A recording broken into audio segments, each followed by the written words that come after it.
Hello po, magandang tanghali po sa ating lahat. Tuloy-bidig po. At dito naman po tayo para magluto ng ating ulam sa tanghalian. At ito po ang ating menu ngayong tanghali. Miki po na may kanton.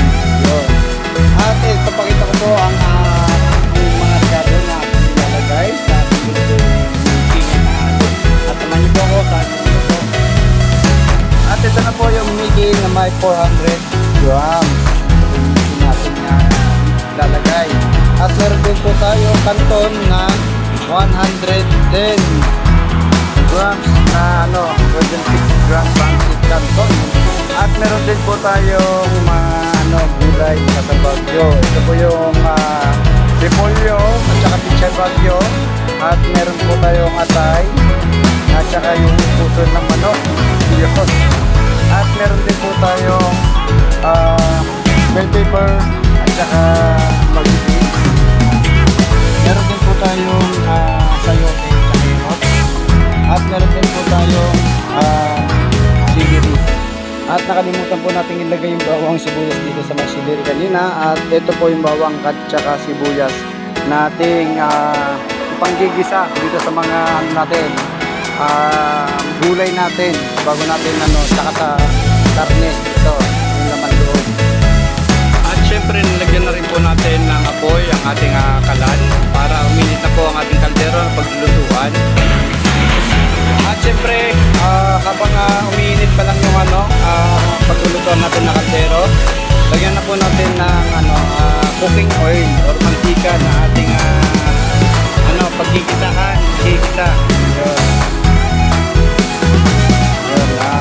Antayin na po natin uminit ng konti para sa ganun ay maigisa na rin po natin ang ating mga gulay at mga karne.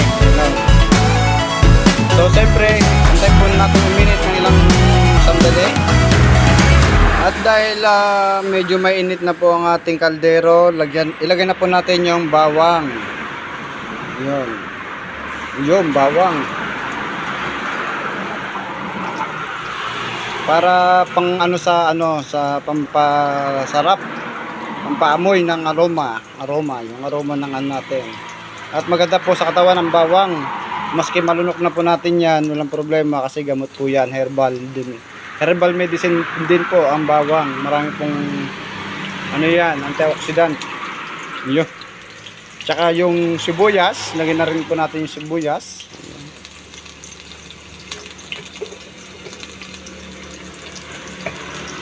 At syempre, kailangan din po nating haluin ng konti para sa ganon ay magkalat siya, may kalat. At dahil sa mabilis mag golden brown yung bawang natin dahil malilit lang po yung iwa. Yun, lagyan na po natin yung atay. Ang balon-balunan yun. Konting lang po yan.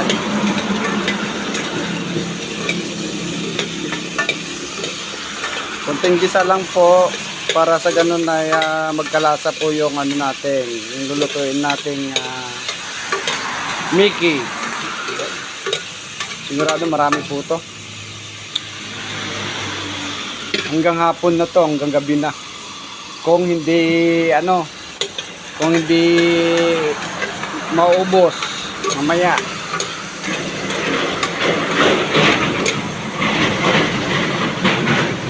At syempre, sunod na rin po natin yung gulay, yung natin na picture, tawag dito, bagyo beans, tsaka yung bell pepper. Para sa ganun ay sama-sama na po sila. Ganun na din po yung carrots, tsaka yung sayote. Sama na rin po natin.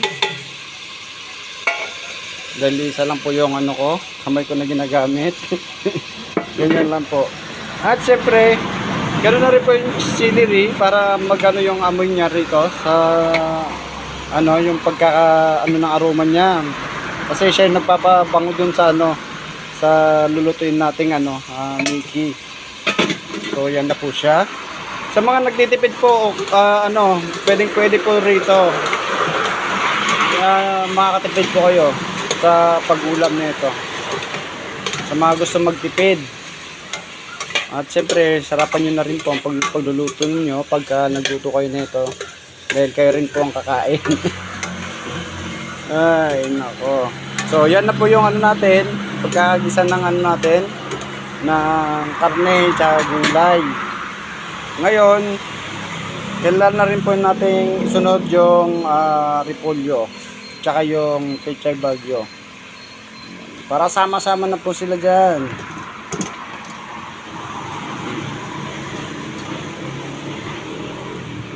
At saka na lang po natin isusunod yung pansit.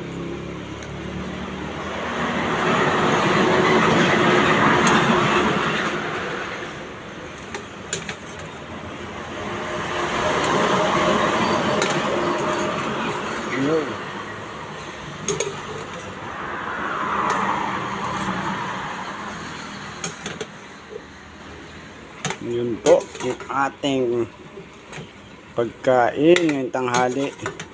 At siyempre, yung ano po natin, Mickey po natin, hindi natin basta-basta ilagay lang.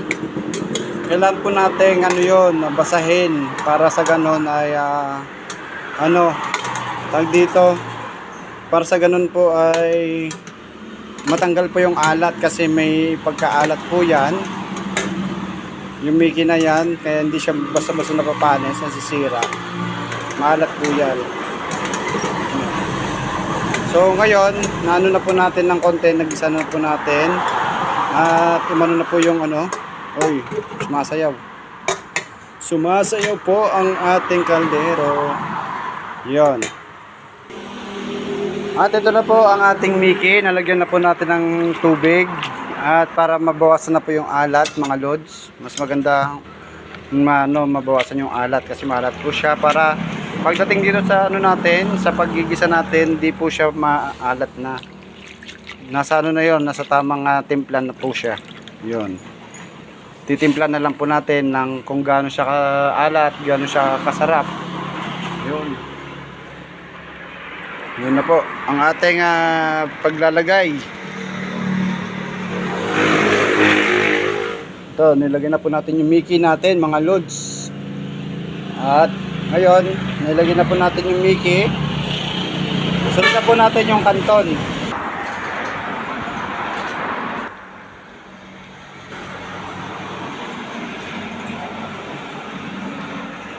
Ito na po yung kanton, mga lods. At ito, lalagay na po natin sa kaldero. Yun. Yun. Mahirap, kaya mahirap yung mag-isa. Mag-isang kamay ang ginagamit. Pero okay lang yan. Normal lang yan. Yun.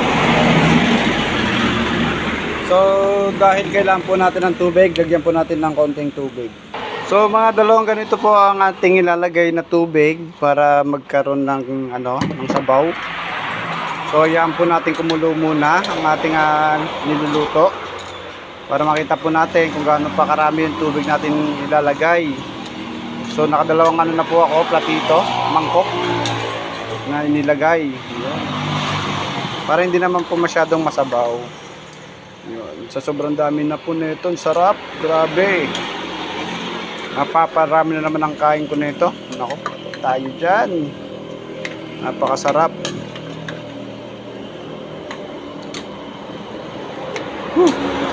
Mukhang kulang po yung yung sabaw. Kung ganyan po, kailangan po natin lagyan ng sabaw ng konti para sa ganun ay mas masarap pa yung paghigop ng sabaw. So bali tatlong ganito po ang ating ilalagay. Pasensya na po, sa bowl na po ako sa bowl na po ako nagkasukat ng tubig. So kung wala kang ganyan, sukatin nyo lang po sa baso. Or kung ano yung pwedeng gamitin nyo para pandagdag ng ng sabaw. So ayan na po ang ating ang ating nilulutong Mickey. At antayin na lang po natin kumulo para lagyan natin ng pampalasa. So ilang minuto lang po ang ating hintayin para sa ganun ay lalagyan na po natin ng pampalasa. Ito na po mga kaibigan ang ating ilalagyan ng pampalasa. Asin muna at saka lagay po natin ng, siyempre hindi nawawala ito, magic sarap, chicken cubes. Lagyan po natin ng chicken cubes para pampasarap.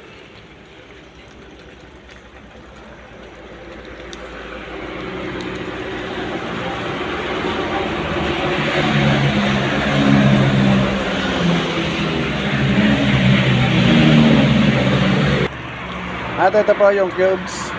Nor cubes natin nilagay. Ayun na po. Nalusaw na po. Lulusawin na po natin.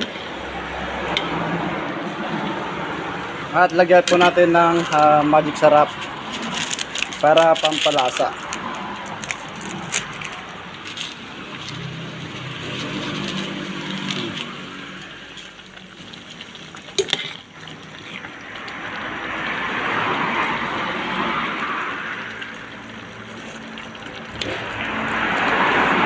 So yan po. Okay na po yung yung lasa ng Mickey natin. At syempre, wag niyo pong kalimutan mag-subscribe, mag-comment at mag-share dun po sa YouTube channel, Tony Boy Explore po. At ganoon din naman po sa aking Facebook page, Antonio Sarmiento Ramos po. Mag-comment, mag-share, mag-follow at mag-like lang po or mag-react din po sa aking Facebook page. At maraming salamat po sa lahat ng suporta binibigay niyo sa akin at pagmamahal niyo sa akin. At ganoon po. I love you! Ay, nakikita po sumingit. Yun. So, isa po sa mga kasamaan po namin dito yung nagsalita. At yun po. Napakasarap po talaga. So, magluto na po kayo ng Mickey para sa ating tanghalian. At maraming salamat po and God bless you always. Bye-bye.